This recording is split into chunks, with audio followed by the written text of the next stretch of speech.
పూరా లోకల్. ప్రపంచ దేశాలపై పెత్తనం చెలాయించాలని చూస్తున్న అమెరికా అధ్యక్షుడు ట్రంప్కు ఇక చెక్ పడనుందా? ఇందుకోసం భారత్, చైనా, రష్యాలు ఒక్కటి కానున్నాయా? తాజా పరిణామాలు చూస్తుంటే ఇలాగే అనిపిస్తున్నాయి. చాలా దేశాల ఖజానా నిండడానికి అమెరికా కొనుగోళ్లే కారణం. ఇది అలుసుగా తీసుకొని ఉక్రెయిన్ రష్యా యుద్ధాన్ని కారణంగా చూపి తమతో వాణిజ్యం చేసే దేశాలపై ట్రంప్ ఇప్పటికే టారిఫ్లు పెంచి పడేశారు. దీంతో వివిధ దేశాలలో ఆగ్రహ జ్వాలలు పెల్లుబుక్కాయి. భారత్, చైనా వంటి దేశాలు ఇంతటితో ఆగకుండా రష్యాతో జట్టుకట్టి అగ్రరాజ్య దుందుడుకు చర్యలకు ముక్కుతాడు వేయాలని నిర్ణయించుకున్నట్టు భావిస్తున్నారు.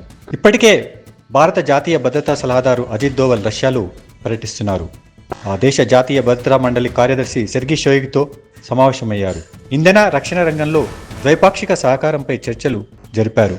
అయితే అసలు విషయానికొస్తే ట్రంప్ను ఎలా నిలువరించాలనే దానిపైనే ఎక్కువగా చర్చ జరిగిందని తెలుస్తోంది.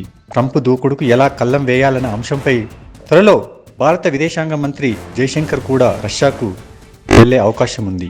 గల్వాన్ లోయలో భారత్, చైనాల జవాన్ల ముష్టిఘాతం, ఘర్షణలు, 20కి పైగా భారత జవాన్ల వీరమరణంతో ఎగిసిపడిన కోపాన్ని సైతం కాసేపు పక్కన పెట్టి ప్రధాని మోదీ కూడా త్వరలో చైనాలో పర్యటిస్తున్నారు.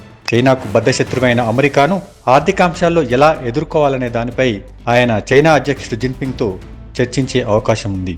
చైనాతో మైత్రి విషయంలో ఇన్నాళ్లు దూరం పాటించినటువంటి భారత్ ఇకపై అమెరికా వల్ల ఆ దేశంతో స్నేహబంధాన్ని పెంచుకునే అవకాశం ఉంది. చైనా, భారత్, రష్యా కూటమిలో తాను చేరుతానని ఇప్పటికే బ్రెజిల్ కూడా సూచనప్రాయంగా తెలిపింది.